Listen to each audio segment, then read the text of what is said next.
Today, we're diving into the darkest corners of the internet to unpack the story of the Silk Road. You've probably heard of it. It was basically the original and most infamous Amazon for all things illegal. It's a wild story about technology, a kind of skewed ideology, and a massive criminal enterprise that was all run by just one guy. So the big question is, how on earth did a 26-year-old build a digital drug empire from his laptop? And more importantly, how did it all come crashing down? Let's get into it. Okay, so first things first, let's really understand what the Silk Road was and, how it managed to operate in almost complete secrecy. The Silk Road launched way back in February 2011. Now, this wasn't some site you could just Google.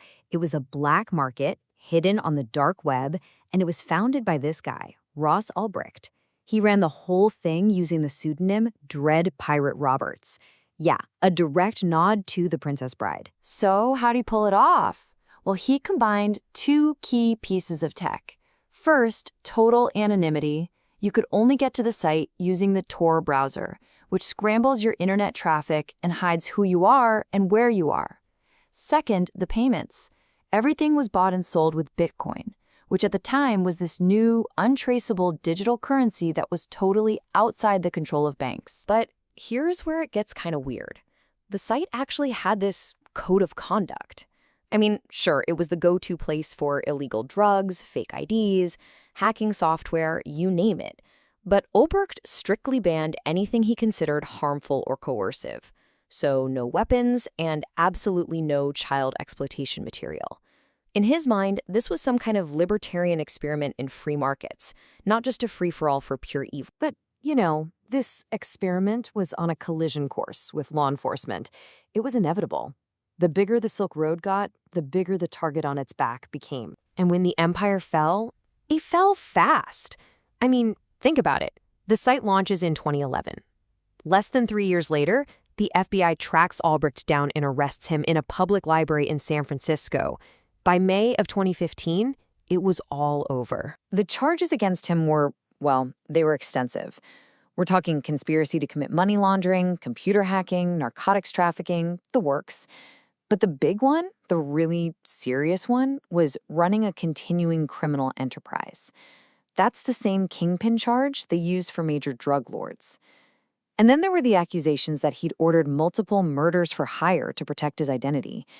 Now, it's important to note he was never actually tried or convicted on those specific allegations, but they were definitely part of the story. This quote from the prosecution really sums up their entire case. To the government, Ulbricht wasn't some misguided idealist. He was the mastermind, the kingpin of a billion-dollar digital drug cartel.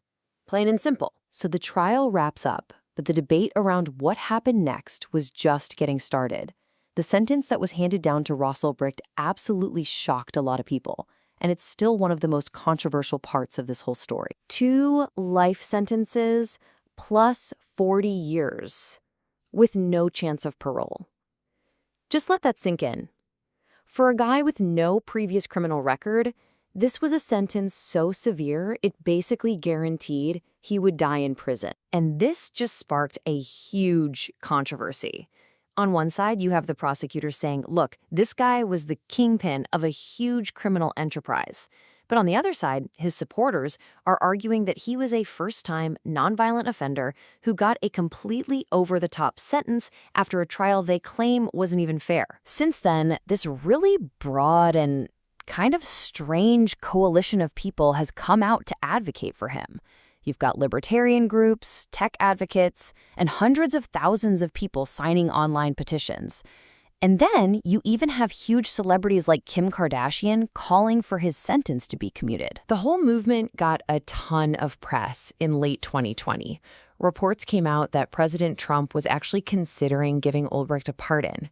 Now, he left office without doing it, but it put the whole case right back in the national spotlight, and that's pretty much where it stayed. So even with its founder in prison for life and the original website long gone, the Silk Road continues to cast this incredibly long shadow over technology, finance, and even pop culture. Let's talk about the money for a second.